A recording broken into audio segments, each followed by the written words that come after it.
কান্নাকাটি করতেছো কেন বাচ্চাদের মতো? কি হয়েছে? কি কি খারাপ কোনো স্বপ্ন দেখছো তুমি? হ্যাঁ ভাই, আমি একটা স্বপ্ন দেখছি। আমি স্বপ্ন দেখি আমার মা আলুর ভর্তা আর ডাল রান্না করে আমাকে ডাকতেছে আর বলতেছে, আলমগীর আয় খেয়ে যা, খেয়ে যা। আমার পছন্দের আলুর ভর্তা আর ডাল দিয়ে মজা করে ভাত খাবো। চুপ করো। ডাল আলু ভর্তা কোনো খাওয়ার জিনিস হইলো? সেটা আবার মজা করে খাবে সে। শুনো, তুমি গ্রামেও যাইতে পারবা না, তোমার মায়ের কাছেও যেতে পারবা না। কারোই গ্রাম পছন্দ না। আমি তোমাকে ভালোবেসে বিয়ে করছি, কিন্তু বাবা এখনো আমাদের বিয়েটা মেনে নেয় নাই। তার মধ্যে যদি তুমি এখন তাদের অবাধ্য হয়ে গ্রামে যাও, তাহলে তোমার আমার ডিভোর্স কনফার্ম।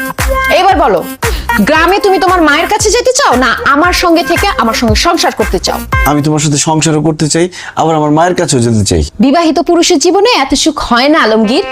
তোমাকে যে কোনো একটা বেছে নিতে হবে, আর তোমার অপশন একটাই, আমার সাথে তুমি থাকবা, আমার সাথে সংসার করবা। ওই গ্রামে যাওয়া নিয়ে আর কোনো কথা আমি শুনতে চাই না। দেখো, আমার বাপ দাদার 14 গোষ্ঠী কেউ কোনোদিন ঘর জামাই থাকে নাই। আমার এখানে ঘর জামাই থাকতে খুব লজ্জা লাগে। চলো না আমরা বাসা ভাড়া করে একটা আলাদা বাসায় থাকি। আসছে আলাদা বাসা নিতে। আমি আমার বাবার বাসায় থেকে যে আলাদা ফ্যাসিলিটি গুলো পাই, দামি গাড়িতে চড়ি, দামি জামা কাপড় পরি, ভালো ভালো খাবার খাই, আমি যদি তোমার সঙ্গে আলাদা বাসা নেই, এই সব কিছু